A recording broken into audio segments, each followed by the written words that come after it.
Hello, everybody. We are at the Warrior exhibit here in Lincoln County, Fayetteville, Tennessee, and I have Linda Williams with me. Linda, tell us who we have today. Today we have Van Booth, and Van has got a lot of interesting experiences to share, we hope. Tell us a little bit about yourself and what led you where you grew up, and then what brought you into the military. Okay, I'll start out. My name is, I'm a retired staff sergeant at the U.S. Army. I was born March 22nd, 1976, and I was born in Melbourne, Florida. And my mom is originally from this area, and so I was pretty much raised in Florida, just starting high school, and we moved back up here. We lived in Madison County for a little bit as we got settled. Aunts, I have a lot of aunts and uncles and cousins around, and then we moved to Ardmore, Alabama, and then we moved again to Ardmore, Tennessee. So I went to 5 different high schools before I graduated. We finally ended up in Clarksville, Tennessee. My mom kept getting moved around. The company she worked for was paying for our moves, and they asked her to come up to Clarksville, Tennessee. And so I ended up in Clarksville, Tennessee in 1994, and then graduated high school in 1995. Early my senior year, I enlisted in the Army. Since probably junior high, I knew that's what I wanted to do. What motivated me was the Gulf War. It was the first time war was presented on live television. Folks who are around remember that time. It was just 24/7 news. I never seen anything like it, and it was everything before that was recorded. I had seen Space Shuttle Challenger explode when I was 10. I lived just down the road from Cape Canaveral, and that was the first disaster caught on live television. And I saw it from my, just a few miles away above me, And so I knew that was a big historic event happening. That was the first time it was captured on live TV. A lot of school kids saw it around the country, but for us, it was right there, pretty much in our backyard. Watch the pieces fall down to the ocean, and that was never forget that. And so moved up here, and early my senior year, I signed up for the Army. Had no idea. Nobody in my family's ever served. Probably going back to the Civil War. My mom, my dad, my grandparents, they were either too old or too young to be drafted during the wars. And so my grandfather was born during World War One. My dad was born during World War Two. He was about too old for Vietnam, and my grandpa was about too old for World War Two. So nobody in my family that I know of was drafted or anything. And so I was mulling around. I was thinking about being a truck driver. I love to travel. That was my motivating thing. And then I thought about being a police officer. But when the Gulf War came along, I was fixed. I was fixed on the television. I watched it. I was like, wow. And I was like, that's what I want to do. I want to be a soldier. Had no idea I'd make it a career.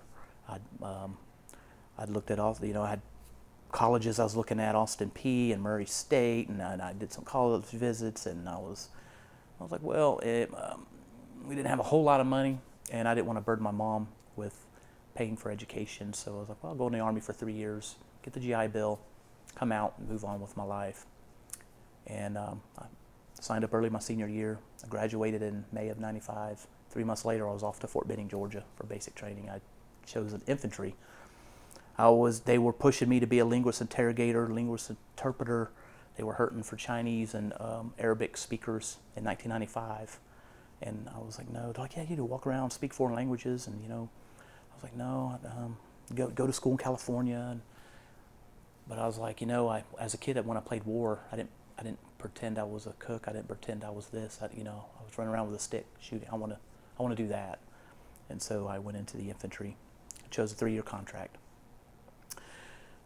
Made it through basic training and I was stationed, they placed me at Fort Hood, Texas in the 2nd Armored Division, which was General Patton's unit. Very historic division, hell on wheels. And 2 months after I arrived, they disactivated the whole division, deactivated. So I got to be in that unit for about 2 months, and we switched over to 4th Infantry Division. They came down from Fort Carson, Colorado. So now I was in 4th Infantry Division, 122 Infantry. Peacetime, 1995. But we started training, and I loved it. I was hooked. I loved it. I think one of the biggest motivating things was I wanted to travel and see the world. But I was in Texas, And in 3 years, I went to California once for training, and because I was part of what was called Task Force 21. All the technology that we're using now, we were testing in the 90s. GPS, civilians didn't have this technology. We were testing this stuff in the military, and so they called it Task Force 21 because they said we were the first digital division in the Army, and we were testing all the new things coming out for the 21st century. It was called Task Force 21. It was very secretive and quiet, and we tested and tested and tested this stuff. Laptop computers, GPS,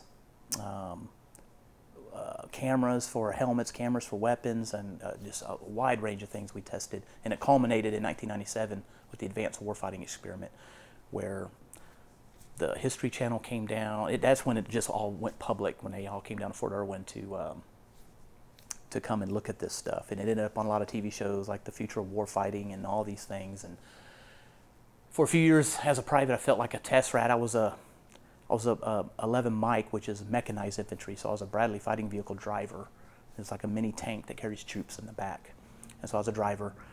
And when we went and tested it, we had camera people constantly on our vehicles, and we had computers inside of the vehicles, which the old sergeants, they were just like, what? And they just couldn't believe it, because they're using knobs and they're guessing range, and now we're using lasers to make our barrels go to where we want, and it was it was the first version, so the system would crash, and all the vehicles are supposed to link up, and the computer screen you could see where your buddies were on this map that's live time, and to us it was mind-boggling. This technology, it was mind-boggling. If the computer would crash, and you would have to wait 10 minutes for it to reboot, and if your computer crashed, you couldn't participate on the battlefield, and everybody was getting frustrated. We worked out all the bugs, and once we got back to Fort Hood, they took it all away from us, and I never saw it again until 2004 when I went to Iraq. I was like, whoa, what? And it was all named different. It was smaller. It had all been revamped. I came back, and in 1998 my contract was going to end, so I said, well, this is my chance if I want to travel. I didn't see anything but Texas and California, so I started negotiating, and I said, well, I'd re-enlist, but I want to go to Germany. I knew that was a good option. All these soldiers were coming from Germany, and they were telling me these great stories. And I was like, wow, I want to go there. I want to see that. So I re-enlisted for Germany. And in 1999, I went to Germany, left the country for the first time, and had a 4-year contract, but 3 years in Germany. And I spent all 3 years in Germany, and I don't even think I came home. I was like, I got the rest of my life in America. I'm only here 3 years, so every time I took leave, I traveled. I probably went to 20-something countries in those 3 years. Went to Switzerland and Ireland. I went to Ireland, England, and Holland, and Denmark, and I was just traveling like crazy. And then all of a sudden, 9/11 happened. And 9/11, I was in Grafenwehr, Germany, on a hand grenade range, and it was afternoon for us. Now I was stationed in Freiburg, Germany. And if there's any Elvis Presley fans, that's where Elvis was stationed. He was stationed at Ray Barracks in Germany, and that's where I was stationed. It was a very small base. And I actually got my hair cut by Elvis's barber. He was an older man then, but I was like, wow, some of these folks are still here. And they have Elvis. The Germans loved him, and they have a Elvis festival every year there, the Elvis Presley Festival. And I used to pull gate guard, and Germans and tourists would come up, and they would ask to come on base. They're like, can we see the Elvis Museum? And I'm like, no, there's no museum on base. We have the Sergeant Elvis Presley Chow Hall, and that's it, and a little plaque that says he was here, and that's about it. A few pictures around, but there's not a museum on base. It's just the dining facility named after him. But there was a story, because he was a tanker, and he had accidentally backed a tank into the Chow Hall, knocked some of the bricks off. And so he paid personally to have the Chow Hall fixed, so that then they named it after him after that. But he never lived on base. He lived off base. And I got a really quick story I'll tell about, because I had a really neat experience. I was just telling my fiance about this last night, where he lived in a house, and I went to the house. It was in Bad Nauheim, and he lived in this house that he rented. But Germans live there now, so you can't tour it or anything. But he also lived in a hotel, and so I went to this hotel. It's still there, little tiny sign out. But they don't do tours or anything. And so I was like, well, let me see if I can get inside this hotel. I went to this hotel, and I knocked on the door. This little German lady answered, and come to find out, she's living in this multi-story hotel by herself. She inherited the whole thing. And so she invites me in and she gives me a tour. And I'm just like, what? And so I'm in there with her all by myself. She goes, and she spoke decent English. She was a little girl when Elvis lived in this hotel. And her family ran it. Elvis had occupied the entire top floor. Can't even remember what floor it was, if it's third floor, but it was a top floor. So she says, yeah, I'll show you. She says, everything was everything was original, everything. And so I felt like I stepped back in time when I stepped inside this hotel. She takes me upstairs. She says, this was Elvis's bedroom, that's his bed. She shows me his entire bedroom. I was like, everything just like it was. And then she took me to Vernon, his dad. She goes, okay, Elvis lived here, his dad lived here, his mom had passed away in 1958. His dad lived there, a bodyguard, and a secretary. So 4 of them lived on the top floor. And so I'm just like, wow. She gives me a tour. We go back downstairs. There's a green plush couch. And she goes, here, have a seat. I want to show you something. So I sit on this green, beautiful couch. And she grabs a black and white photo and hands it to me. She goes, flip that around. She goes, I'll take your picture. I had a camera with me. And so I'm holding this photo up, and she takes my picture. And she goes, now look behind you. And I look, okay, window, curtains. And I flip the photo around, and it's Elvis sitting exactly where I was sitting, with his dad and a dog on the same couch with the same exact background. Nothing had been, I was like, what? And so I had that picture, and I was like, oh my goodness. So I had chills, I told her I was a fan of music and stuff, and I was like, wow, this is amazing. I've never even been to Graceland. This is pretty cool.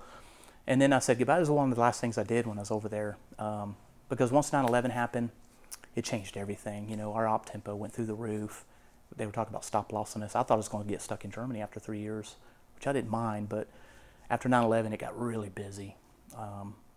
The commander came out, shut our range down, asked if any of the soldiers were from New York, and cell phones were new. Only the commanders had them. And I was like, what's going on, sir? He's like, it was afternoon for us. And he said, the way he explained it, it didn't sound right. It didn't sound real. He said, plane hit the World Trade Center and it fell over. And I laughed. I was like, what? I didn't picture a jetliner. It was like a Piper plane. I remember, the little plane that hit in New York years and years earlier. And I was like, I've been to the World Trade Centers. I went there in 1997 with a buddy of mine. And I was like, those are huge buildings. It just fell. Like, what? And I didn't realize it until I got the soldiers back. We shut the range down, and I was like, I'm going to run the main post and see what's going on. And we were at camp. We were out in the woods. And I went into the PX, and all the TVs they were on, they were selling, had it all on. And I was like, wow, whoa. I saw the footage, and I went back. And then from then on, it was something. We didn't know what was going to happen. The next month, they invaded Afghanistan. We were mechanized infantry, so we didn't go anywhere. We knew we weren't going anywhere. And so I ended up I didn't get stop loss, and I came back to the States. But it was bizarre because I left America in 1999. When I came back in 2002, it was like a different world. Everything had changed. The security, I landed in Baltimore. There was National Guard troops walking around the airport. It was so different than when it was in 99. And my mom was great. She was happy to see me. She goes, if you don't come home soon, you're probably going to forget English. I'd picked up good German. And as a matter of fact, when I came home, I had German money in my wallet. And I got so used to spending German money. I was somewhere in Fayetteville, stopped at a gas station, and accidentally was pulling out German money trying to pay for my drink. And they were like, what?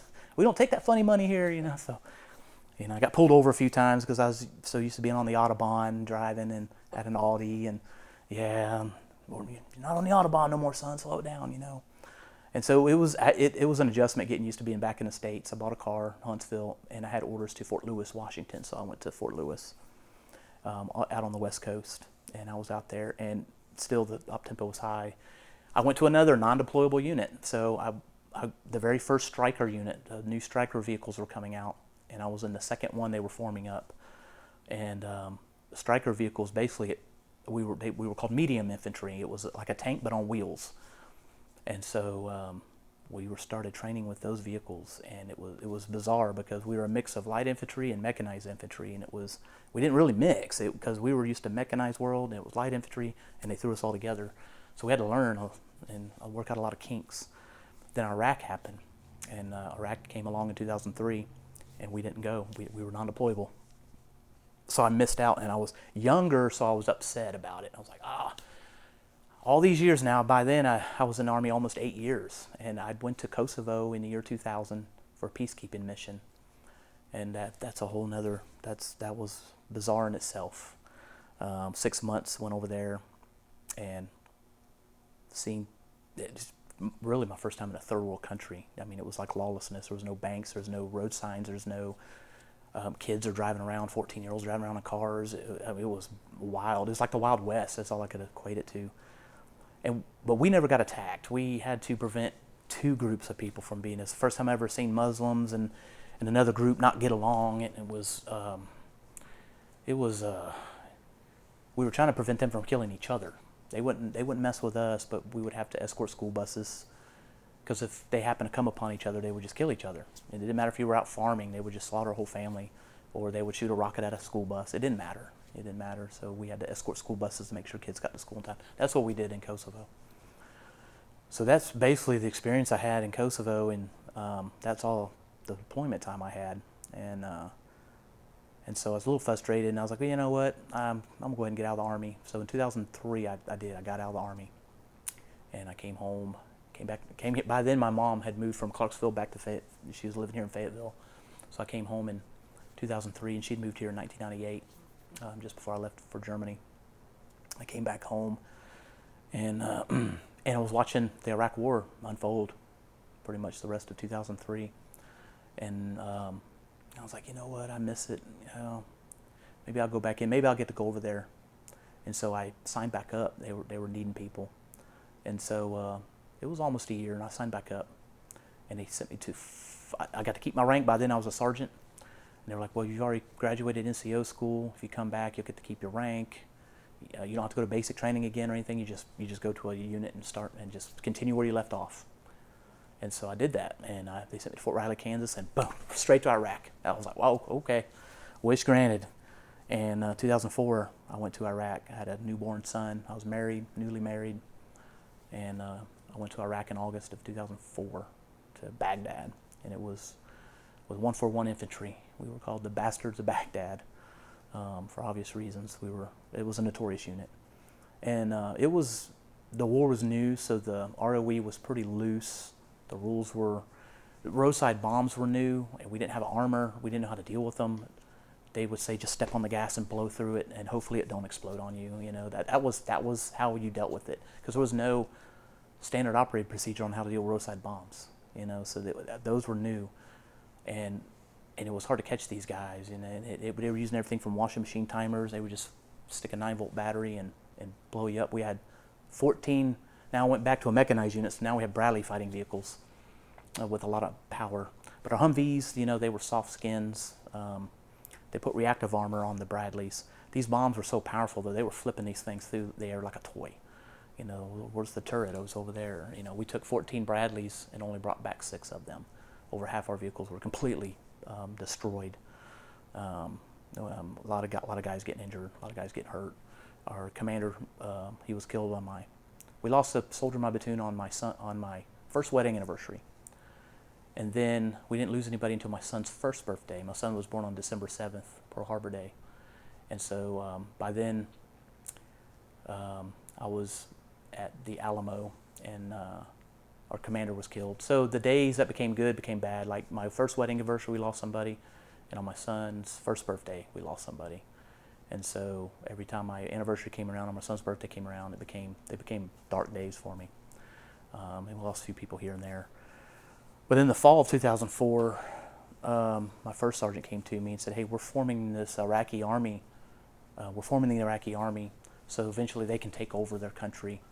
And it was a new thing. It's not a new concept. They did it in Vietnam, but they were like, we need soldiers to train these guys up. And so I had to go interview for this position, and went into this tent with a British major and an Australian colonel, brigade sergeant major, all these people, and they're only taking NCOs, sergeants, and we went in there one at a time and interviewed, and they asked us. It wasn't really technical. They knew who we were. They had our files, and they knew I'd been to Kosovo and worked with foreign armies. That's what they were looking for.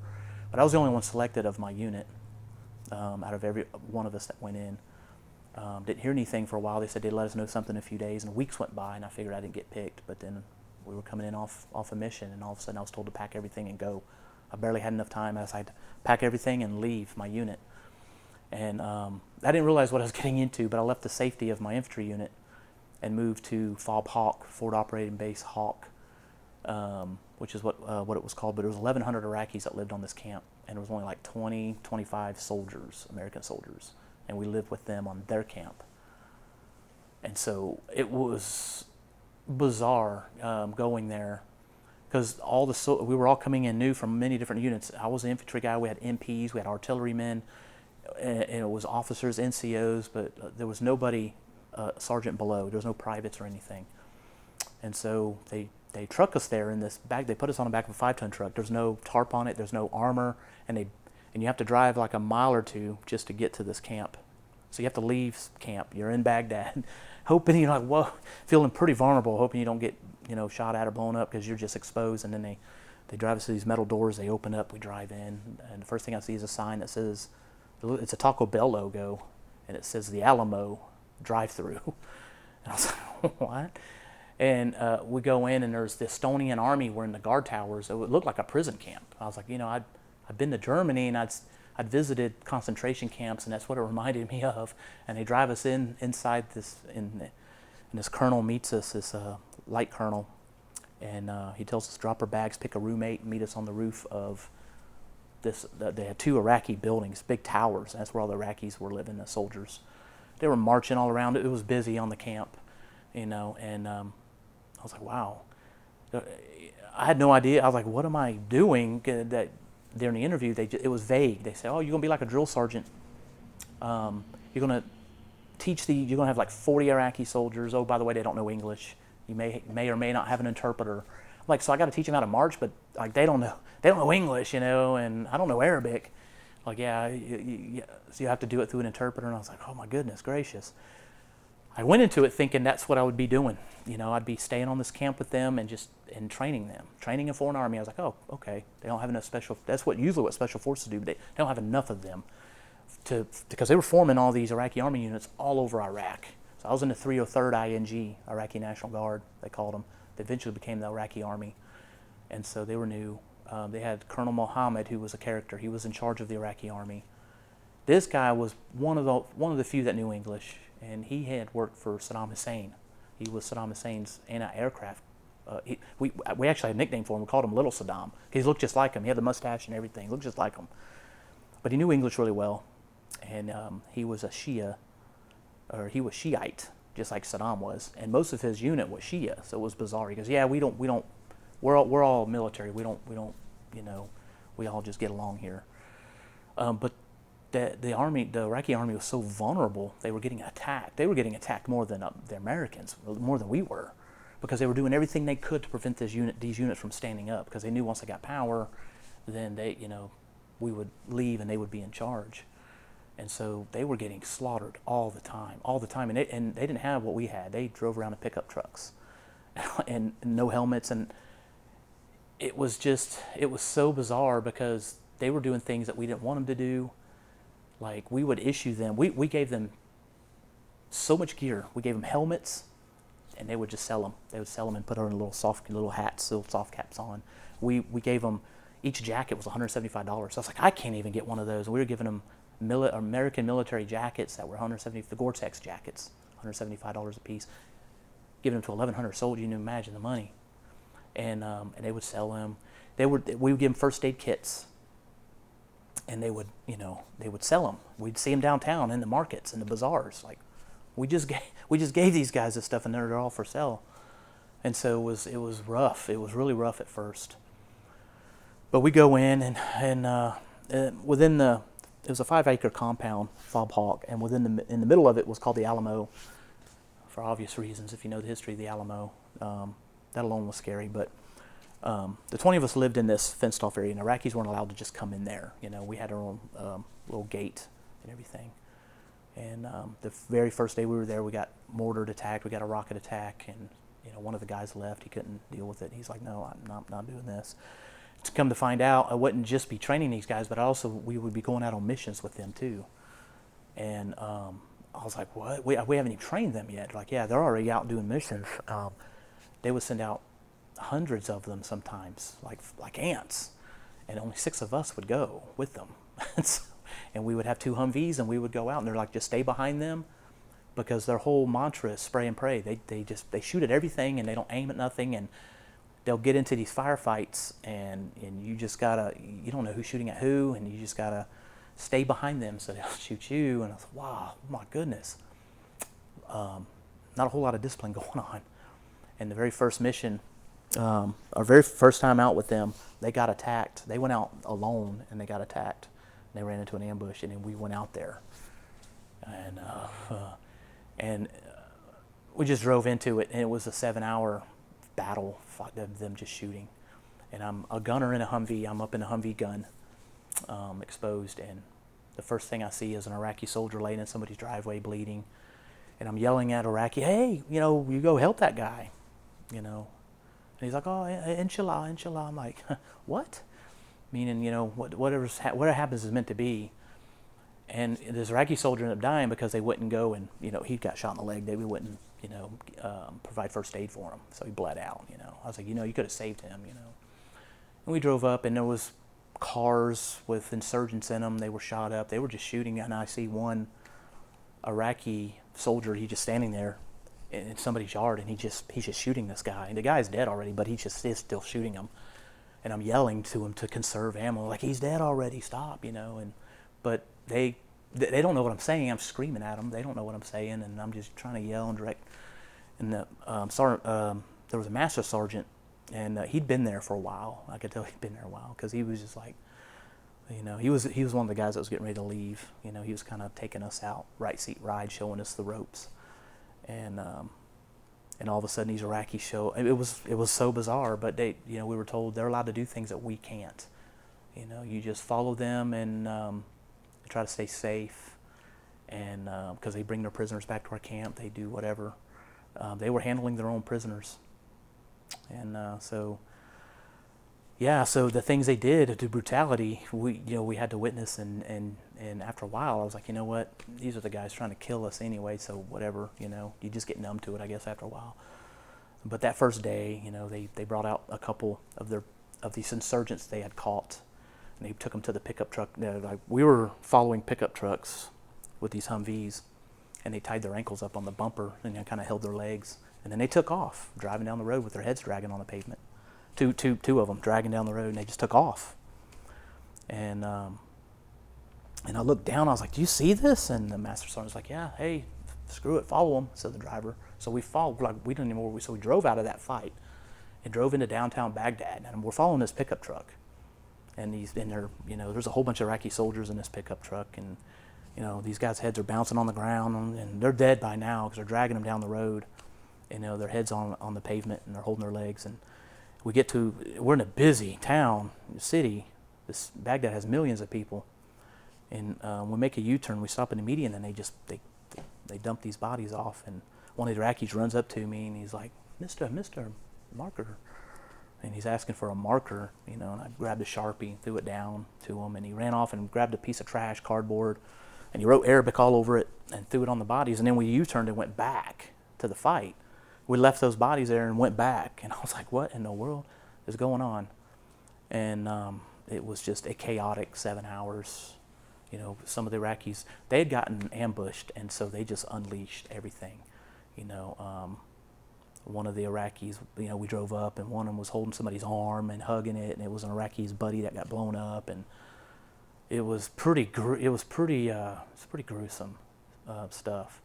I'd already seen some of this with my Army unit, but mainly from a distance. We'd already been engaged with insurgents, and we'd already seen, brutality, and I was like, wow, I can't believe what a human can do to another human. It's unbelievable. War. But that first day I went out with the Iraqis, I knew this is what was not going to be a cakewalk. I initially thought I was going to just train Iraqi soldiers, and that would get me out of inside the wire for a while and take a break. Because by then I'd been there months, and it was chaotic every single day. Of course, we're doing 18 to 20 hour shifts, and we're getting attacked every single time we'd go out. We get attacked every time. And our mission was to go out, and they called move out, draw fire. Move out and draw fire. So we're trying to force the enemy to attack us so we can go get them. And so that's what we did. Raids. We're doing raids, kicking down doors, doing all that stuff. And then Fallujah, of course, happened. And that was the month I went to the Iraqi army was the deadliest month in the whole war of Iraq. For 1 month, it was the deadliest month for the entire war, for the whole thing, including the surge and everything. November of 2004 was a lot of American soldiers were killed that month. It was bad, and Fallujah had to do with a lot of that. And we did the outer cordon for that, and it was chaotic. But on top of going out with the Iraqi army and them not knowing what I'm saying and everything getting chaotic, you already have the fog of war going on. But then on top of that, you have now Iraqis that don't know English. I saw one of them shoot himself in the foot on accident. They walk around with their finger in the trigger well. He's just swinging around and pop, he shot himself in the foot, and he's jumping up and down. And I'm like, what are you doing? It was just little things like that. The shooting barrel, when we come in, you have to clear your weapons, and they would shoot all into the, it's like, So you just had to stay back and stay behind them and let them learn. And it was bizarre. But made it through it. It was kind of a weird give and take, because you had to trust them, but on one token you couldn't trust them, because you didn't know who was who. They were hiring these soldiers in, and we had 1,100 of them. We figured probably 40 of them were insurgents that were living with us. We caught one guy taking pace counts. He was out there and he was directing mortar fire in to attack us. And so we were trying to find out who was bad, who was good. And then on top of that, on top of having 40 Iraqi soldiers, I was also in charge of personnel when guys would go on leave. I had to track all 1,100 guys. Like, we didn't have photographs of them. We had just names, and all the names run together. And our Iraqi soldiers were getting killed every day. We'd have to go identify them, like, hey, is this your guy? He has a 303rd Iraqi patch. I said, yeah, that's our patch. That's probably our guy, because these guys would just come in, change into civilian clothes, and leave. But they were starting to kill our commanders, our Iraqi lieutenants and Iraqi captains. They were trying to go out their chain of command, and Colonel Muhammad had a $5 million bounty on his head. The insurgents wanted him because he was very effective. Even though he was brutal, he was effective, and that's what our command liked. And so, they would bring these insurgents in and beat them. They would beat them. They would torture them, rape them, whatever. It was brutal. And we just, I was like, it's their country, let them do their thing. But we just had to see this stuff every day, and eventually we just got numb to it. And their tactics were bizarre. We'd go out with them. There'd be 6 of us, and like maybe 200 of them, maybe 50 of them. We never knew. They controlled their missions. We just followed them around and tried to advise them. Hey, you may want to stop beating that heads guy against my Humvee.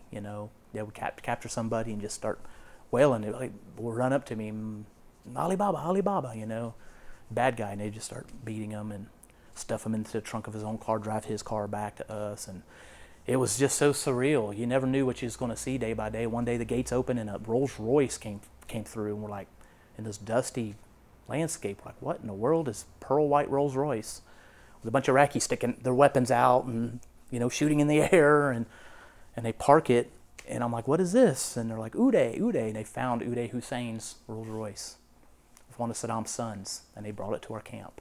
I was like, what are we going to do with this car? But it was there, and it was gone, and I never knew what happened to it.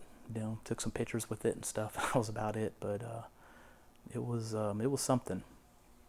And but eventually I got to go on R&R leave when March came around, March of 2005. Just before that, of course, we had the January 30th elections, which was the first free election in Iraq, and I was with the 303rd at the time. It was very chaotic. We were expecting to get attacked, and we did, all the way up to the election. But on election day, we shut the whole city down.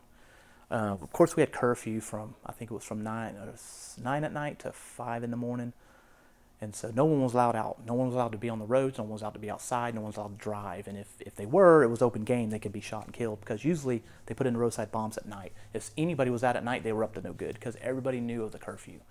But people would still go out and set these roadside bombs up at night, And in the mornings is when they all went off. By the afternoon, it quieted down. Usually all your battles happened in the morning time, right as the sun was coming up. right after the call to prayers and all that stuff, then it would just unleash all the attacks would happen in the morning time. January 30th elections came, shut the whole city down. It was one of the days where it was pretty peaceful. New Year's Eve and Christmas Eve and Christmas was like the first time I had to pull the trigger, you know. Christmas Eve, they knew the holiday is sacred to us, so they threw everything at us, throwing everything at us. And believe it or not, there is a small Christian community in Iraq. You know, they're the minority. They're a very small percentage, so we were tasked with guarding Christian churches that day on Christmas morning. It rained. All Christmas it rained, and I was happy for it because we're like, one, it's Jesus shedding tears on this country, but it's keeping the enemy indoors too, so it was nice that it rained that day, even though I was getting soaking wet, but I got to sit at a church, and so these Iraqi Christians could go to church without being attacked and killed just for going. You know, and they would come out and thank us and wish us Merry Christmas, and it was something. That was touching. And then New Year's came, and it was first New Year's I never stayed up. I didn't stay up to watch it. I was so tired I went to bed. New Year's came and went, and then the Iraqi elections came and went, and then more attacks came, and we were moving around, and then we finally, by March, our unit was doing pretty well. We were training them, and they were doing more of what we were. It's a whole different culture. We're trying to make them like our army. We're trying to give them a chain of command, and as hard as we tried, it's their culture. One guy's in charge, and Colonel Muhammad even told us that. He goes, "That's why your American army is the best in the world, because if somebody gets killed, somebody always is right there to step up, and you have a chain of command. You know who's next in line. There's always somebody next in line, and the guy below him knows the guy above him's job, and it goes all the way down the line." But our army don't work that way. It never works that way. It's the culture. You know, if the top guy is killed, the whole unit collapses. It's it. You know, it's like killing the queen of an ant bed. You know, you kill the queen, they're all gone. And that's how it is in most militaries around the world. It's like that. And they're like, and you guys, you have manuals, but you don't go by them. You don't go by them to the T. You use them as a guideline, whereas we go strictly by manual. And so, because we do that, you can anticipate our moves. Whereas the American Army, it's hard to guess what they're doing, because they have manuals and you can read them and all that, but they can just change up their tactics depending on the mission. And that's what makes you guys so great. And he knew that. And even though he was in charge of the 303rd, he was in charge of those 1100, he knew that. But he still knew that he couldn't change the culture of the people. And so they just went out and did what they did. And but I eventually, my unit was getting ready to come home, and so I went back to my unit. I was happy to do so. I was glad to be back with my 141 infantry brothers. It was great to be back to them. And then all of a sudden I see on the news, I see my Iraqi Army unit. Douglas Wood was one of the, I believe it was all over the news at the time, but he was an Australian hostage that was kidnapped. Well, my Iraqi unit was the one that found him. They found him and rescued him. They were on the front page of all the papers. They were all over CNN. I was like, there's my guys right there in the background. Look at that. They were on all of them. It was wild. I was so proud of them. Even though I was a little upset with them, you know, sometimes, because I had an incident. We had to do radio watch in their barracks, and so each one of us had to take turns, and we had to be in this office with an Iraqi. Of course, we get rocket attacked all the time. You know, rockets would come through the building, and it's just all the time. And we had one incident. It was the one day in Iraq that was probably the scare of all the things I've been through. That day I thought, that's it. This is how I'm going to go, because the whole Iraqi Army unit quit. They quit on us, but they turned on us because they were doing so many shady things. Colonel Milley, who's General Milley now, who was the chief of staff of the Army, he was my brigade commander, and he would come and take Colonel Muhammad, and they would have meetings. They would have lunch meetings. So he would always come pick him up, and they would go and they'd have meetings. And of course, they were doing so many shady things. Colonel Muhammad, he would tell his guys, "Hey, if I'm not back by this time, they probably arrested me or something, you know." Well, he wasn't back by a certain time, and so I'm sitting there, and I just happened to be the one American on shift that day in the Iraqi barracks. And there's like probably 400 or 500 of these guys in the barracks, milling around, turning in weapons, going out on missions. Well, this Iraqi captain comes in with a sack of ID cards and drops it on the desk. He goes, I was like, "What is that?" He goes, "We all quit." and I can hear commotion outside. There's yelling. They're starting to assimilate, and they're starting to group up, and there's yelling. And I was like, what? What do you mean you quit? You arrest Colonel Muhammad, we're done. We all quit. I was like, we didn't arrest nobody. He's out with lunch. He's out on a dinner meeting, or lunch meeting. No. You arrested him. Like they literally believe we arrested him. And I'm like, he's important to this unit. We need him, And then I opened the door, and someone were putting ski masks on, which I knew what that meant, because that's what they would do when they would torture and beat. They always, any insurgents they brought back, they always had hoods on over the uniform so they could protect their identities. And they were doing that. They were outside putting hoods on. Some were on each other's shoulders screaming, and they were all screaming at me at the door. Hundreds of them, rah, rah, rah, rah, rah, rah, chanting. And I was like, oh, goodness gracious. So I'm on the radio, calling the Alamo, and calling brigade headquarters, say, you need to get Colonel Muhammad back here, because these guys are rioting now. They're demonstrating, they're rioting.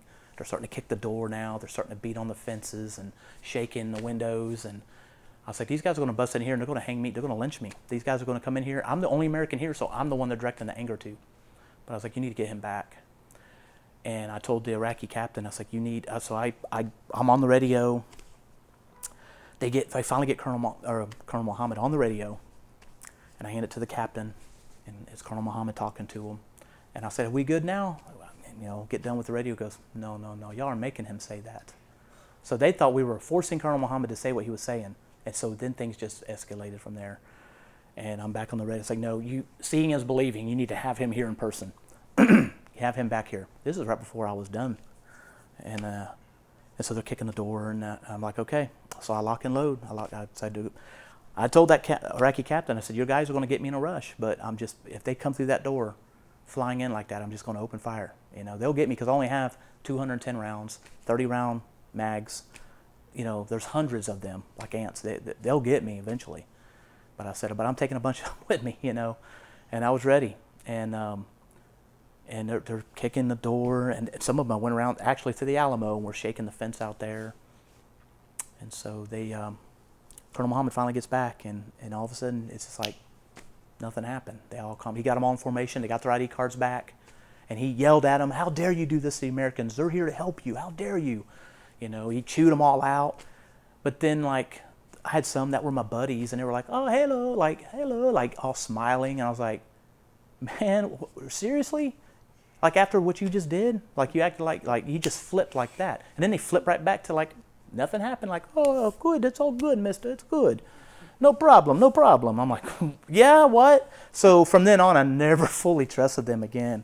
I kept them but then you had to trust them also, because 6 of us were going out with hundreds of them, and insurgents would come to them, the sheikhs, and some of the people would be like, "Hey, give us the Americans and we won't do nothing to you." And they would be like, "No, you got to come through us. You got to come through us first. If you want these Americans, you got to fight through us." So they protected us out there. And so it was a fine line. You didn't know if one day they would turn on you, or if they were, and they were, we never got attacked out there. Well, we would throw roadside bombs here and there and stuff, but random shootings. We'd come back. Mahalas, they'd shoot at you from Mahalas, and you're wearing earplugs. You got eye goggles on, and sometimes your Humvee gets shot, and you don't even realize it until you get back, and you're like, "Whoa, there's bullet holes in it." And you're like, "What? Oh!" And you realize somebody had taken shots at you, and and you replaced tires or whatever you had to do. But eventually, I was done, and I was like, "Hope I never have to come back here again." And I went home for R&R. It was so bad. We drove very aggressively. We didn't have sirens or anything, and the cities were packed, and we drove because if you stopped, that was our thing. If you stopped, you died, usually, because they would shoot everything at you. If you were stopped for more than 5 minutes, they would come and they would attack you from all ends. They would, especially if the Iraqi army would be all dispersed around, so you were sitting duck. They would come and shoot an RPG at you or shoot at you, whatever. So we always had to be moving, so we'd have to knock cars out of the way if we had to. We'd be laying on the horn. I'd be shooting my weapon as a siren in the air, and the cars would move. They would see us and they would move. We had signs that said, "Keep back or you'll be shot," written in Arabic. It was as blunt as could be, and they would stay away because cars would just pull up next to you and blow up. I mean, it was so you didn't know who was who, No one, the enemy didn't have uniforms, and there was millions of people. You'd be going down. Route Irish was called, well, it was the airport road when we were there, but it's called Route Irish. At that time, it was the deadliest highway in the world. It was only 5 miles long, but when you got on that highway, and it went from the green zone to the Baghdad International Airport, and it was where all the big wigs people come through and all that, and they would, for the politicians, they would clear it out, and there would be nobody on that road, but we're patrolling it. And so anytime we were on that road, we were guaranteed for an attack. You could see all the old explosions you knew.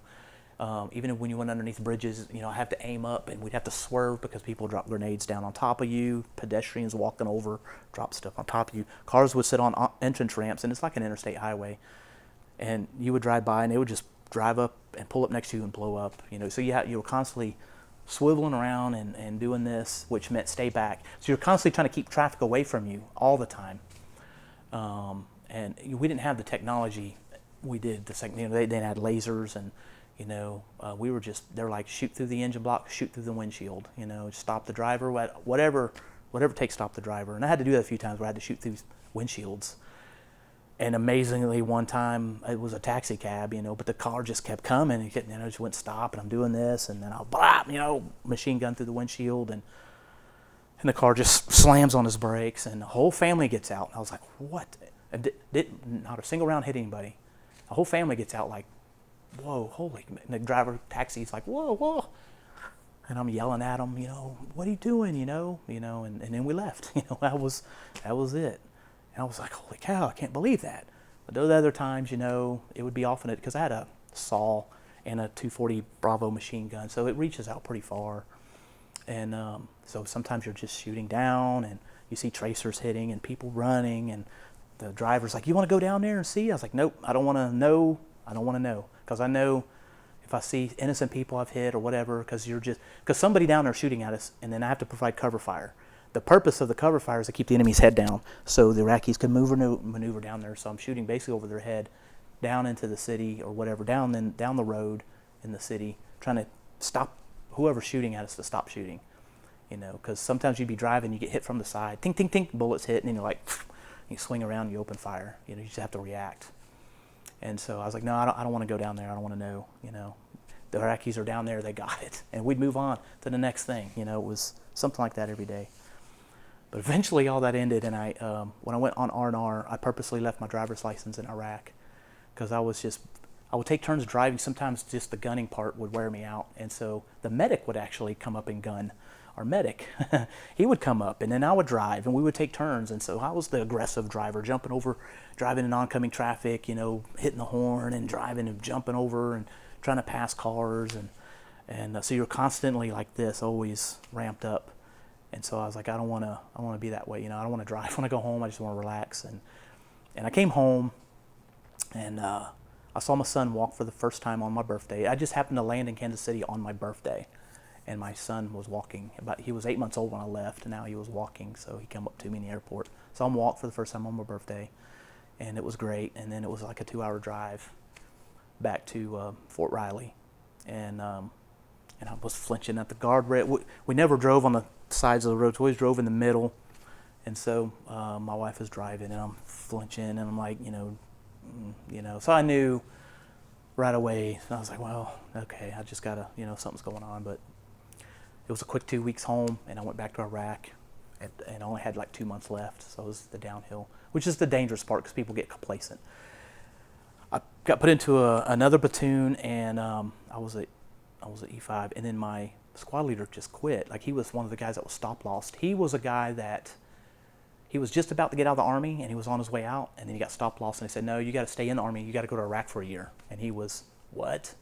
And so he had to serve as a squad leader for a year, and then he was getting toward the end, and he was done. He's like, I'm done.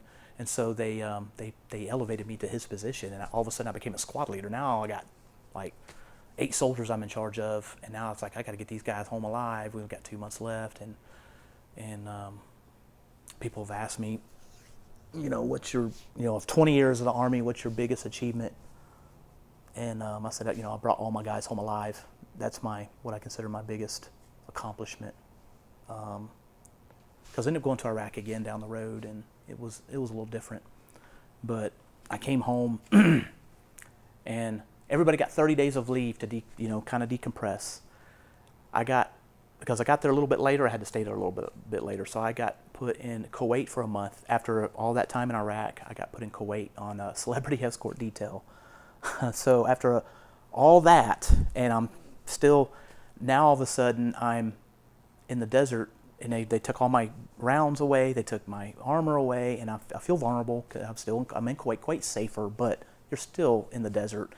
And they gave me a white SUV, and they gave me 5 bullets, and a walkie-talkie.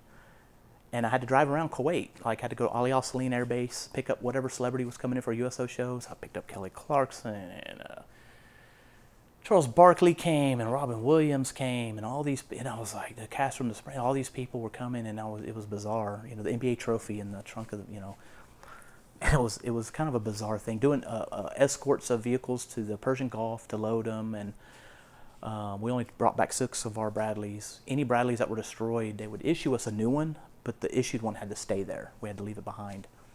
And so I did that for a month, and then I came home, and my unit was already on their 30 days of leave. So I was like, okay, mine overlap. They were already on their leave. So I signed out on my leave, and 2 days later, they called me. 2 or 3 days later, they're like, hey, you got to sign back in. I was like, what? I just got, and they're like, you're on duties to be a recruiter. You're on orders to be a recruiter. A recruiter? I was like, what? Like, yeah, I was just went to the promotion board. Like, that was last thing I did in Iraq. I went to a promotion board, and they're like, we're going to make you a staff sergeant, and I was already doing the job as one, and so I went to the board. I was the only one on my platoon that was selected, and I knew I had enough points. I just had to wait. You have to wait a few months to get actually promoted. And so they're like, no, you're going to Fort Jackson, South Carolina. You're going to be an E6.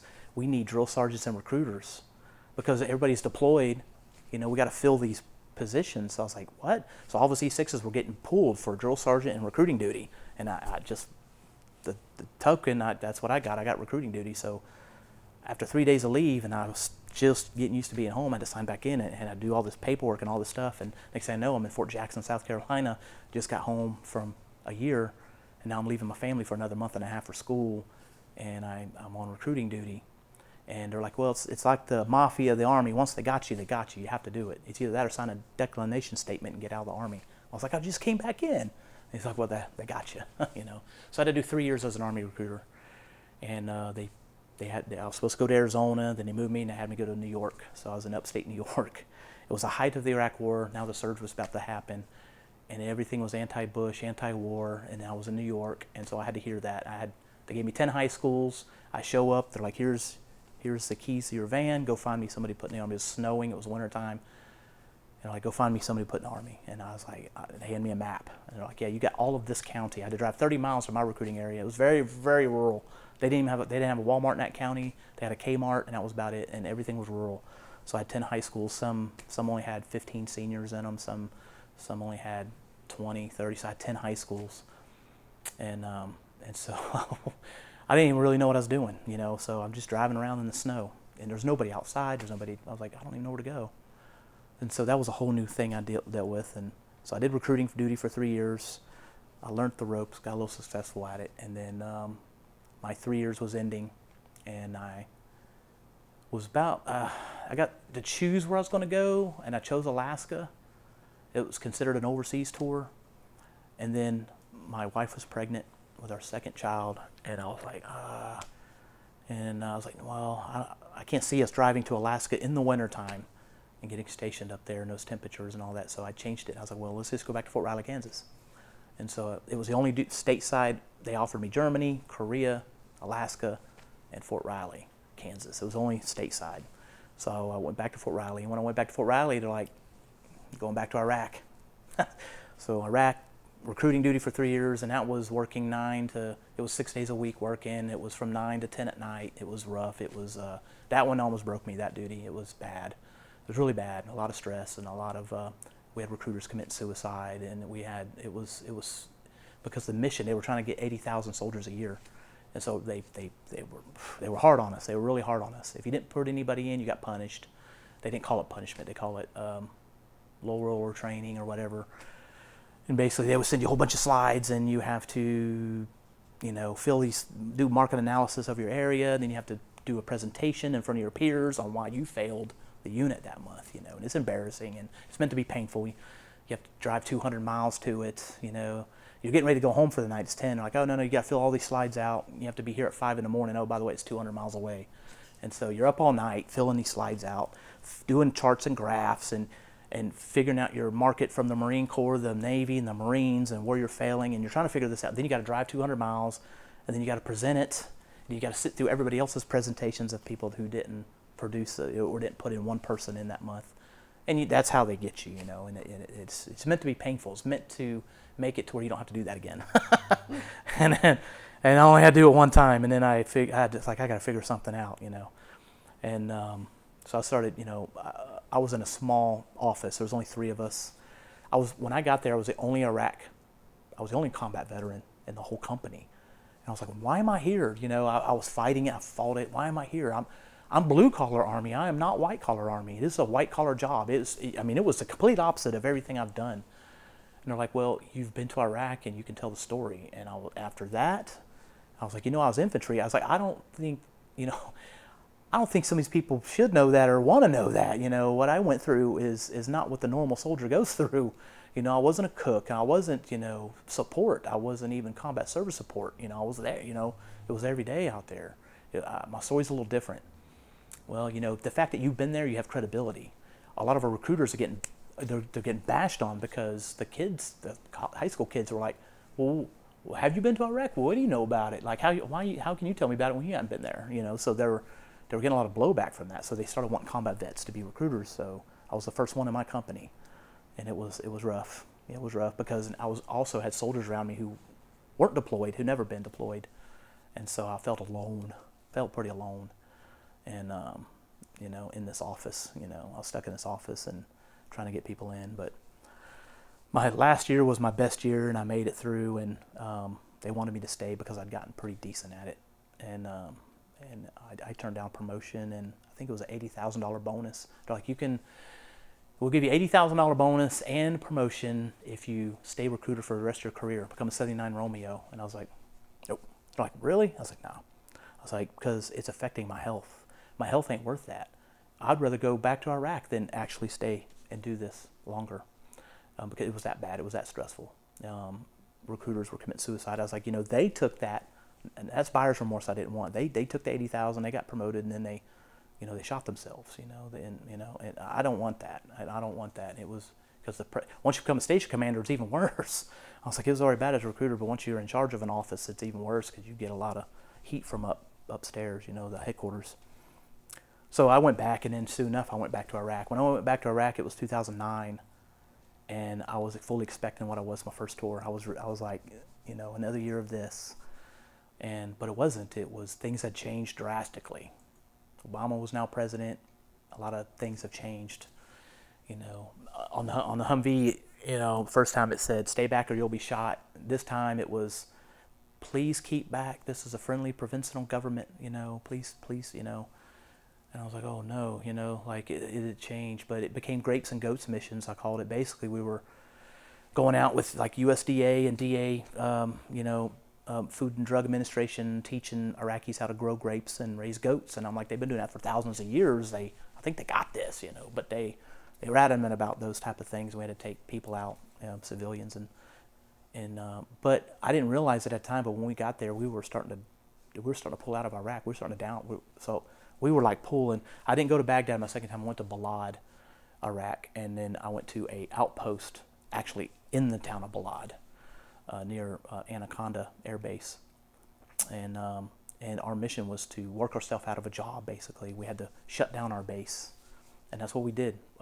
We didn't go out very much. We did, but we didn't go out a whole lot. It was mainly those grapes and goats missions, I called it. But eventually, we started closing down our camp. We started doing assessments, and we started packing things.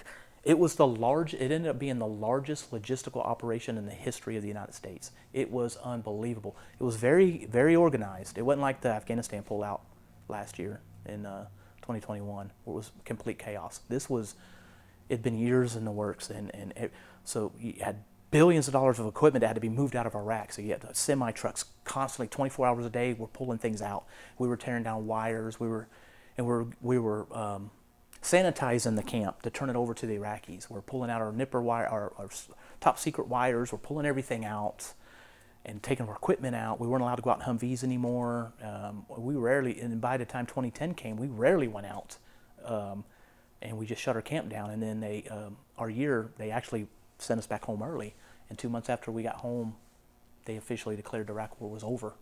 And it was Operation New Dawn now. And so that whole time, that whole year, I never fired a shot. We had one attack in the whole year. And that was it on our convoy. That was it. It was pretty quiet. And it was bizarre because when I first got there, I was like, where's the mortars? Where's the rockets? Day after day went by, and I had new soldiers who hadn't been to Iraq, and some had, but this is not the norm. Nothing ever happened. So I was thankful for it. It was quiet.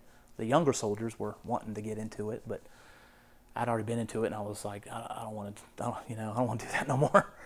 I'm done with that, And I was older now. I was in my 30s, wife and kids, but they sent us back home early, and it was great. And I went home and finished out my time. But I started having a lot of issues mentally. Things started falling apart.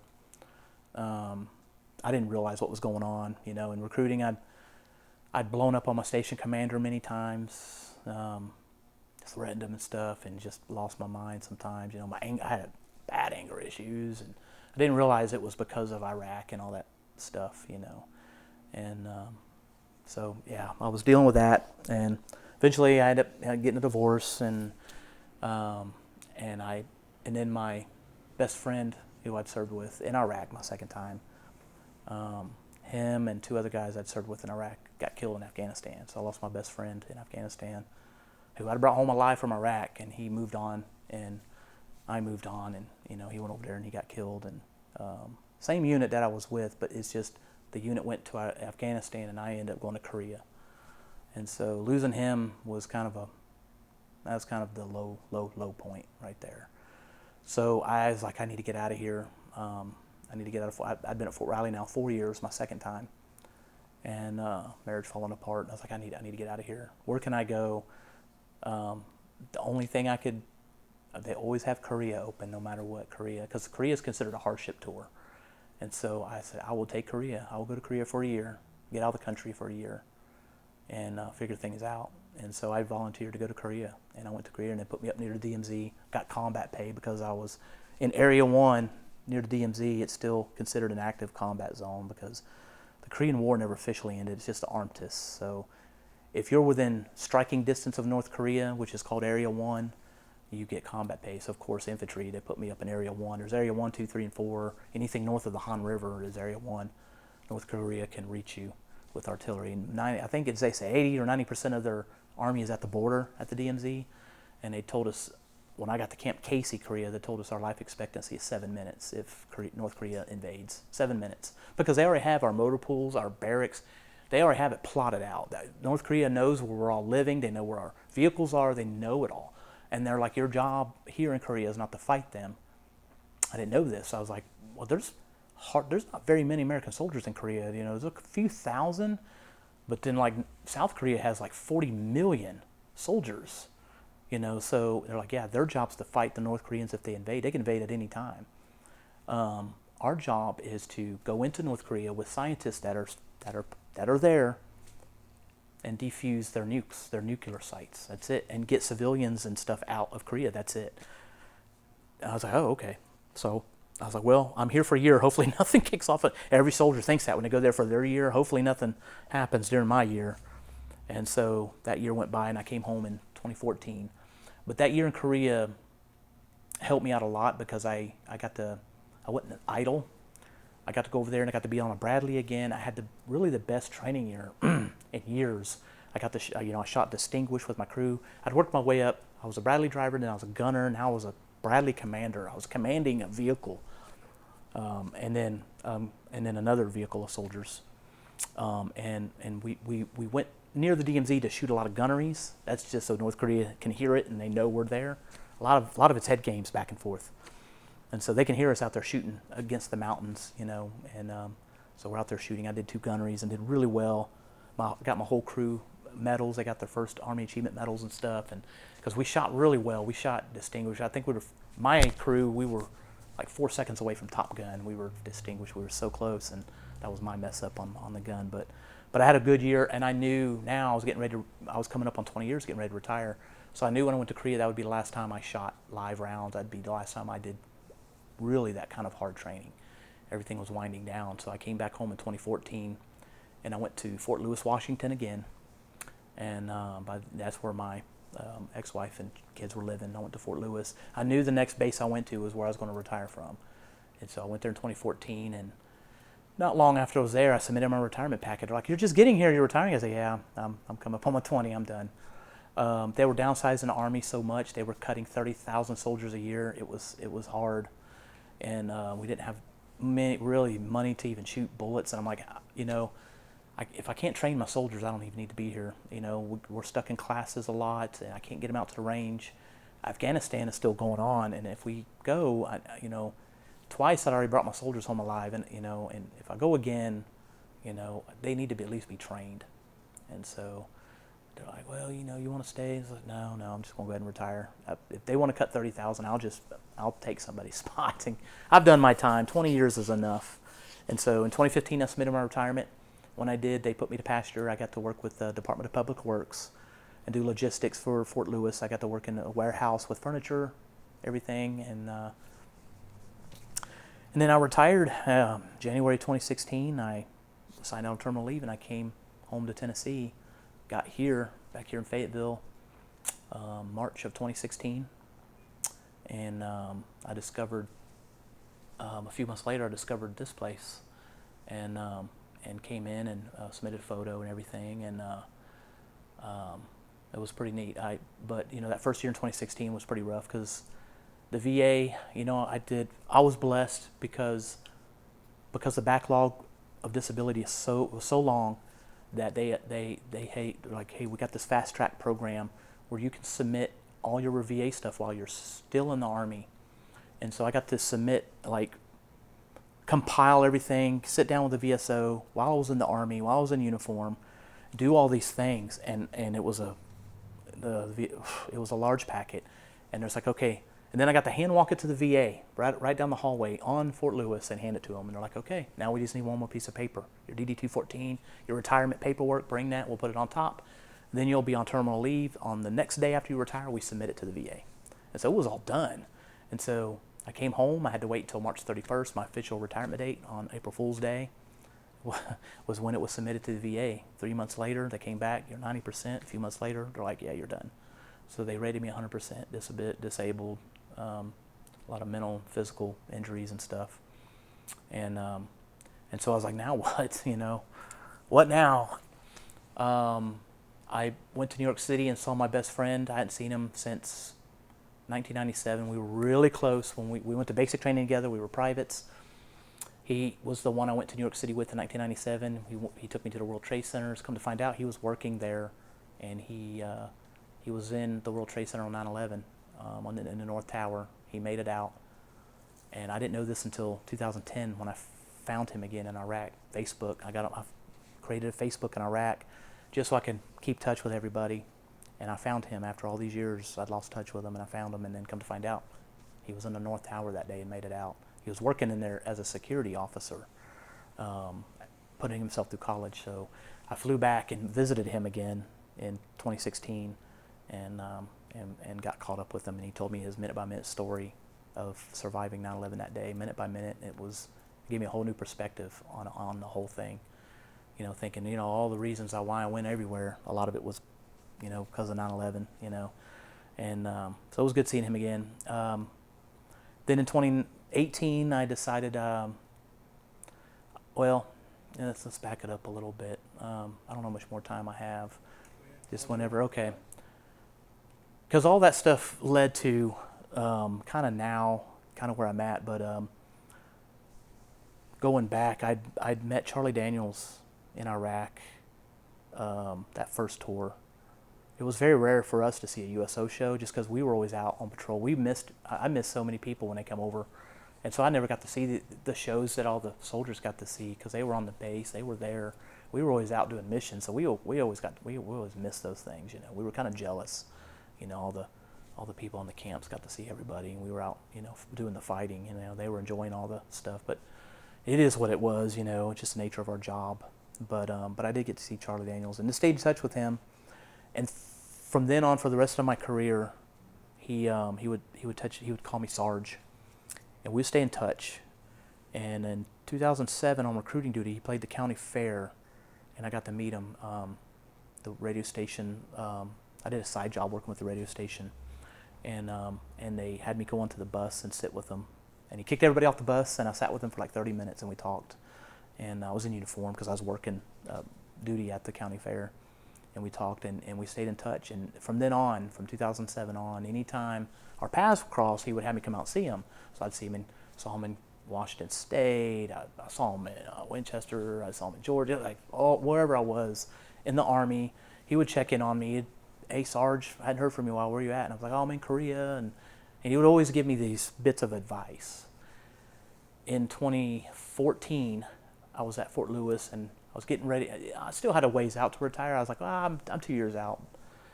But he was playing in Spokane, and he had me come out to see him. I went out to see him in Spokane, Washington.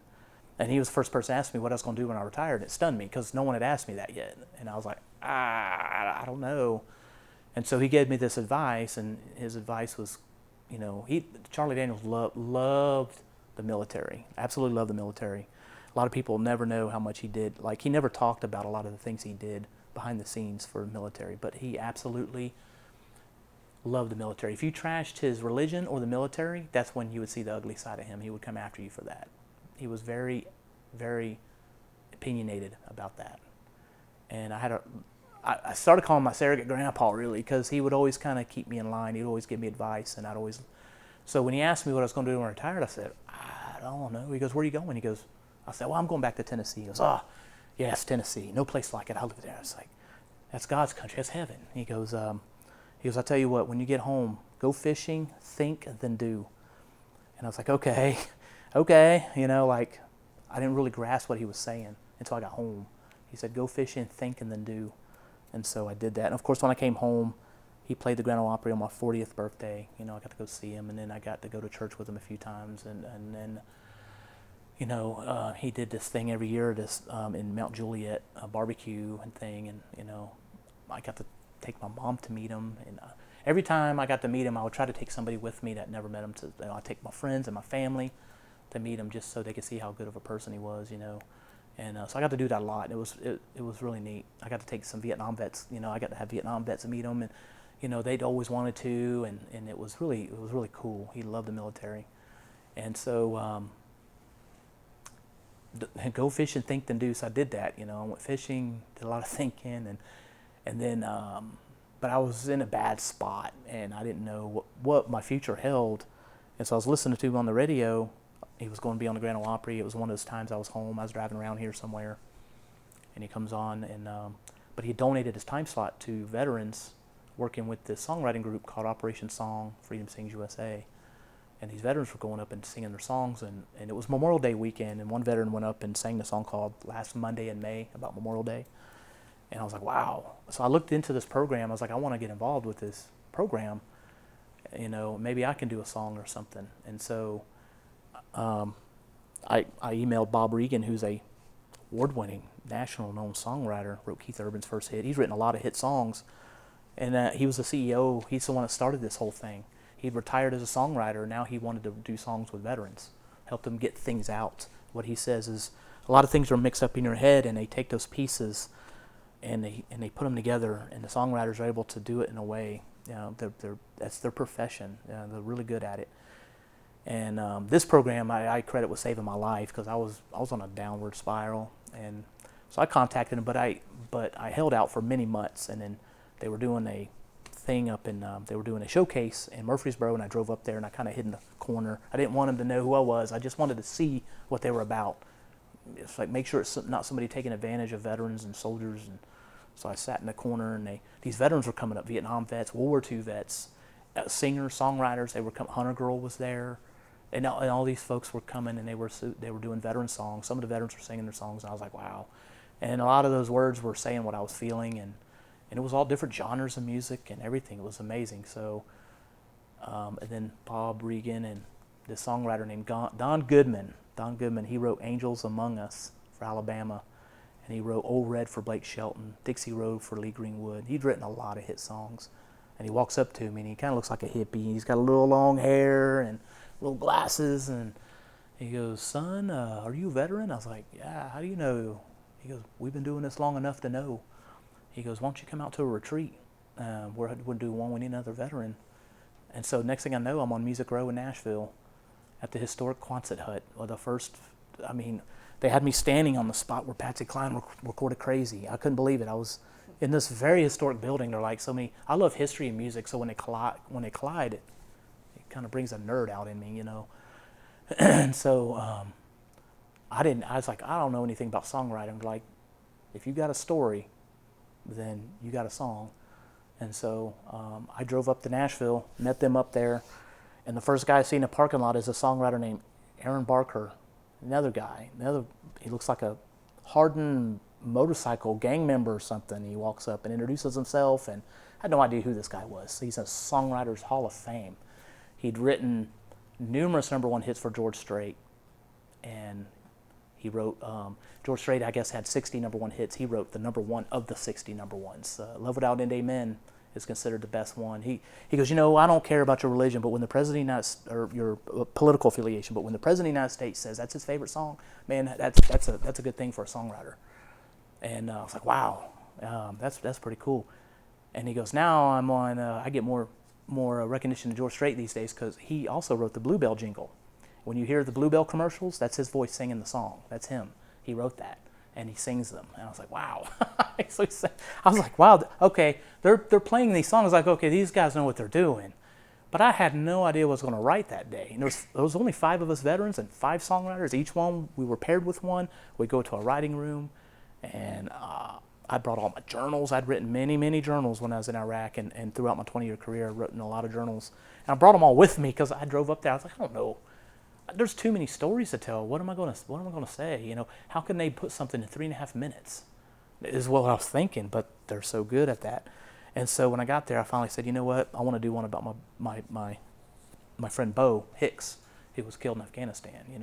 Me and him were really good friends. I served in Iraq with him, brought him back, and we became close. And he went to Afghanistan. He was killed. So we wrote a song called My Brother Bo, and we sat there all day. We wrote it, and then at the end of the day, we all come out of our rooms and we sit, and each one of us does a showcase that's private for the songwriters and everybody, and we all did our songs, and whew, that changed my life. It was something, and I said I want to be a part of this somehow. Don eventually invited me to Chattanooga, where they're like, we do table rights. We sit every week, and it's like therapy. All of us sit around. It's like music. We all sit around and we all throw ideas and we all write songs. That's what we do.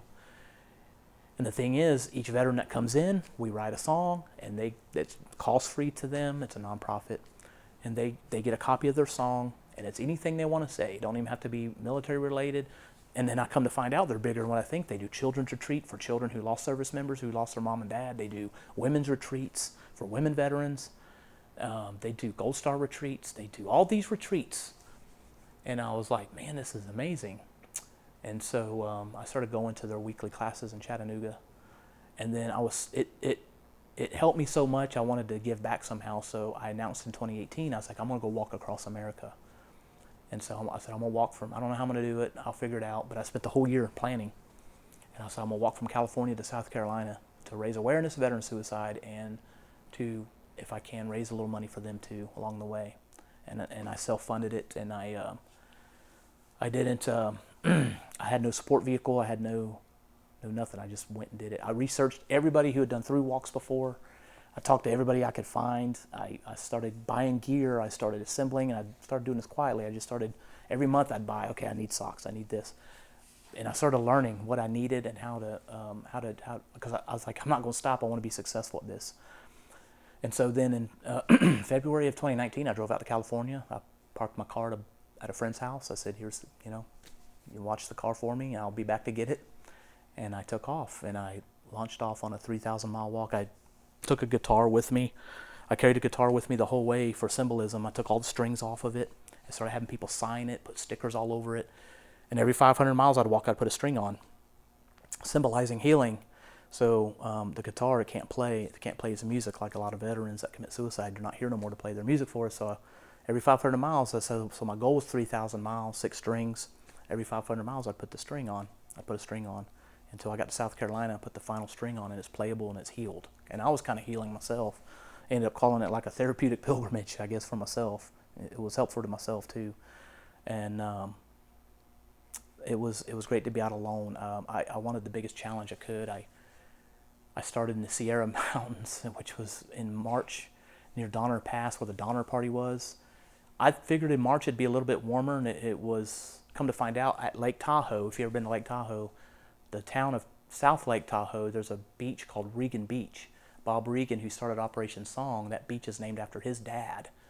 I come to find out, Bob Regan's from that area, and his dad was very influential, and they have the beach there named after his dad called Regan Beach. So I had to stop there, of course, and start my walk. But I wanted to challenge. I wanted to walk up and over mountains, the biggest ones. So I went through Nevada. So I had 1,000 miles of desert, and which was extremely challenging. The Sierras, it was 9 degrees, 4 degrees. It was so cold. It was so cold. I had to keep moving to keep warm. But once I got off that mountain, once I got off the Sierras and I hit the desert, like I could see the desert down below coming down Kingsbury Grade, and I was like, wow. I just saw desert as far as I was like, oof. Then it hit me. California was a lot of ceremonial walking. It was a lot of walking with a lot of groups of people, and it was here and there, and the launch party was great, and everything was great. But now I'm walking alone with no car, no vehicle. I had nothing, just what was on me. I assembled a cart. I had my water, my food, my clothes, everything. I had my rental house in Fayetteville. I donated, some things I gave away. I put everything I had in storage, and I got rid of my house. So I didn't have a house anymore. So I was basically homeless. I was living out of that cart, and I said I'll get a house and all that when I get back, But so I didn't have to pay rent while I was gone for a year. I planned on being gone from February to November, I figured. Once I got walking and I started having to climb up on more mountains, I realized I'm not going to be done by Veterans Day. It's not going to happen. I don't even, matter of fact, I don't even know when I'm going to finish. I started February 23rd. By March, I was in the Sierras, and now I'm in the desert. And these states, Nevada went all the way across the loneliest road in America, Highway 50. And I went through Utah and made it to Colorado. Then I had the Rockies. But just Nevada alone, I think I did 13 mountain passes. I'm going up to 7,000 feet and back down, then a 20-mile valley, then up and then down. 10 miles up, 10 miles. And I'm pushing this cart, and it was a challenge. But as I started doing it more, I was able to do more miles. I started doing a few miles a day. Then I was up to 12 miles a day, then 13, 15 miles a day, then 20 miles a day. The most I was able to get to was 27 miles in a day of walking. And I never was able, because I had a big rule about not walking at night. I had to walk on the side of the road. I couldn't walk on trails because of my cart. I was stuck to the side of the roads. So I walked and made it to Kansas, and did a retreat for Freedom Sings in Colorado. It was great. And anytime I got money, I sent it to them. I donated it to them, and did a birthday campaign, raised thousands of dollars for them in the beginning, and they got all that. And then I walked and I supported myself, and made it through Kansas. I met so many people along the way, and it gave me a new sense of hope for humanity. Most of the people I met were just great. They were just great people. I met so many great people along the way, and went all the way from Kansas all the way across to Missouri, and then I found a rail trail, and I got to walk that for a good while, and that was fun. And made it to St. Louis, went around Illinois, Indiana. Then I dropped south. I came down through Kentucky, down through Tennessee, down through right across the sidewalk out here. I walked right through here. I walked right by the sidewalk to the square here, and went down to Huntsville, and then I headed east again, and went down all the way to Scottsboro, and then I wiggled through the country roads out there and made my way to Chattanooga. I had a huge party in Chattanooga because Freedom Sings USA is based out of there, and big concerts and everything. It was great, and it was a big reunion out there. And then I went through the Georgia mountains and made my way out through South Carolina, and then all the way down to Myrtle Beach. And I ended up finishing on, I got to the outskirts of Myrtle Beach 3 days before New Year's Eve, and I was like, okay, I'm gonna get a hotel.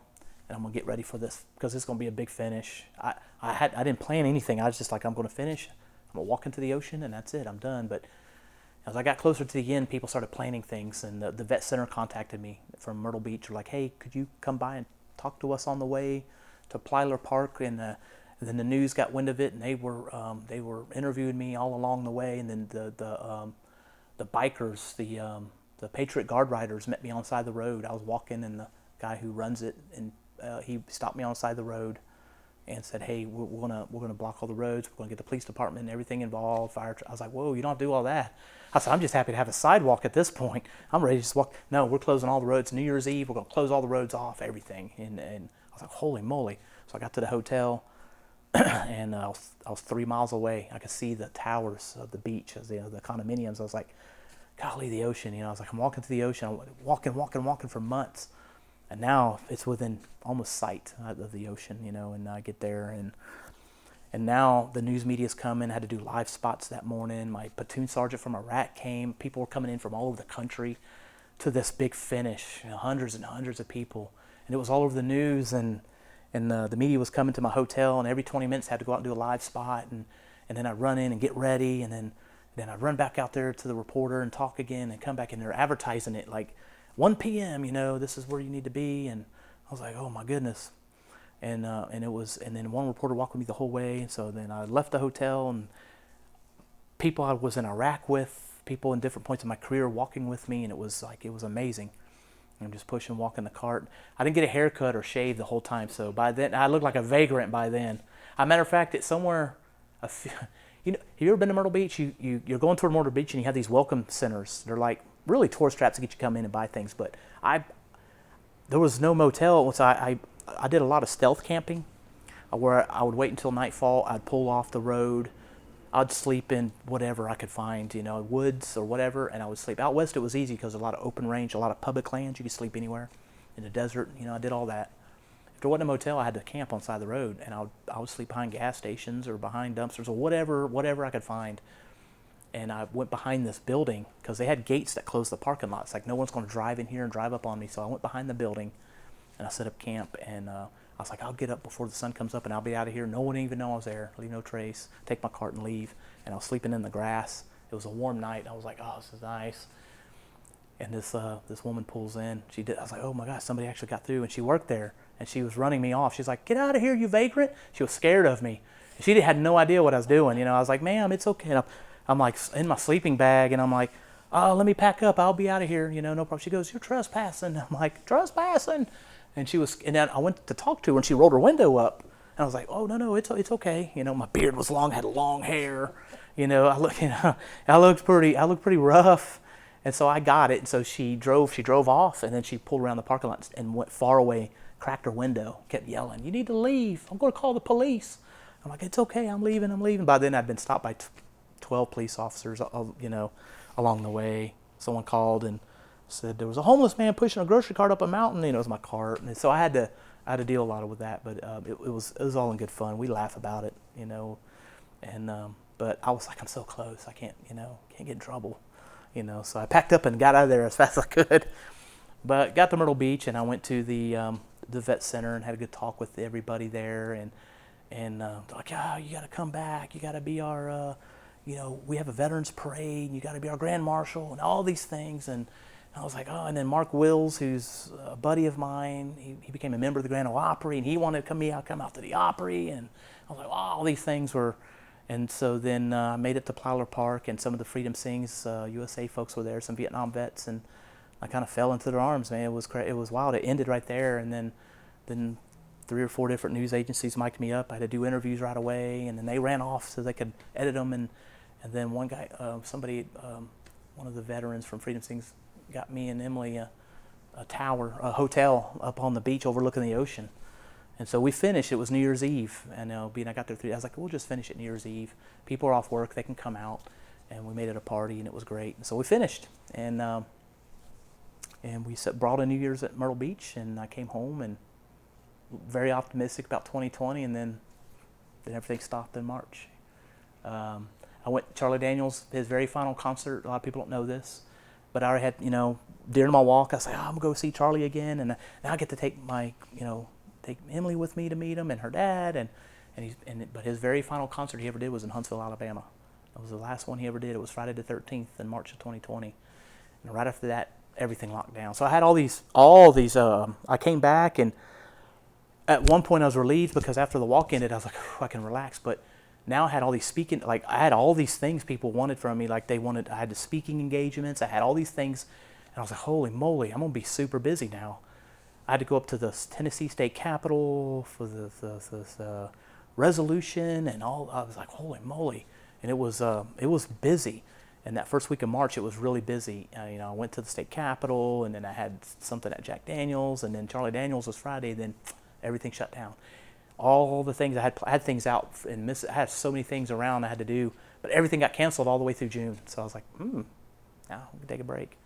And so the momentum from the walk, I guess, is what I'm saying, just came to a stop 2020. So I was like, well, I'll buy a house, and that's kind of where I'm at now. Been with the Veteran Services Committee since 2017. That's been great to be a part of that. I try to stay involved with things. I travel a lot because of Freedom Sings USA.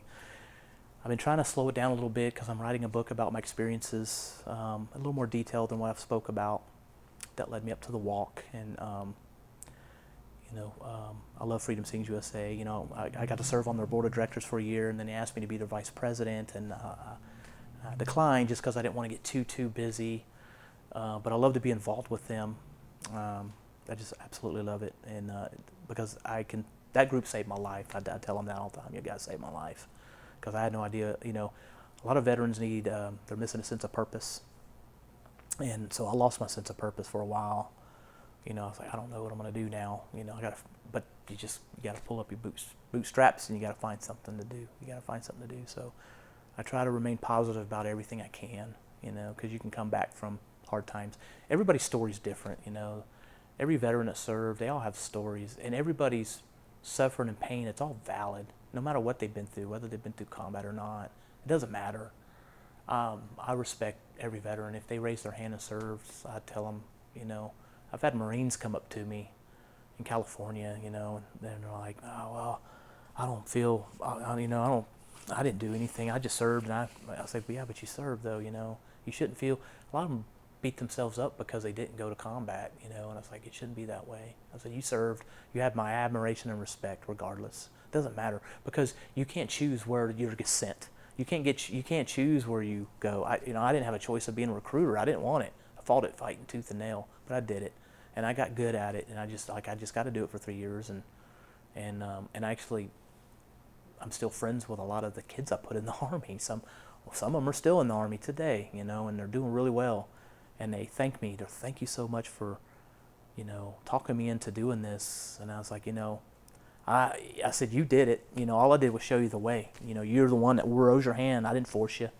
I just gave you another option. But you did it. She goes, I wouldn't have my husband. I wouldn't have my kids. I wouldn't have any of this if I didn't go in the Army. I wouldn't have this life. I have this female veteran, or she's still in, and she's already surpassed me in rank. She's very smart, and she's doing really well. And she met her husband in basic training, and they have a lot of kids, and I got to meet them, but she's like, always, thank you so much for saving, for getting me out of my town and giving me all this, But I always, you did it, So it was long, but that's pretty much my life in a nutshell. Well, we certainly thank you for sharing your life with us. Yeah, it's interesting. I'm trying to come up with a name for the book, and I'm like I called my walk Walking for Life, and I'm like, Walking for Life, the story of an uncommon common soldier. I don't know, but I'm just writing right now. I'll come up with it. Right now, I'm just writing. I got 41 chapters, and I'm at 21 right now. I'm finally at the part of the walk, which is what I thought I was just going to write about the walk, but then to talk about why I'm doing it, I have to go back in time. So I have to go back to what led up to it. So I had to go back and write about a lot of these things I was telling you guys is fresh because I've been writing since March. I try to do a chapter a week. I'm not rushing it. I want to make sure I get everything, and I have to do a lot of research. I have to go back through my journals. It's so hard to write a book. I didn't realize how hard it is. until you actually do it. But you just have to write. And so I write. So tomorrow I'll be starting my chapter 22, which is called Lonely Highway. Yeah, they're all named and everything. I just got to write them out, and I'm excited about it. And then once I get done, then I'll be some heavy editing, and I'll have it professionally edited and all that stuff. And that part I'm looking forward to, just because my part will be done. It'll be all them to do all that stuff, and then hopefully by then I'll have a title or something. So, yeah. Booth, Thank you Thank guys you so very much. Yes, thank you guys so much. Thank you. Yes, it's an honor.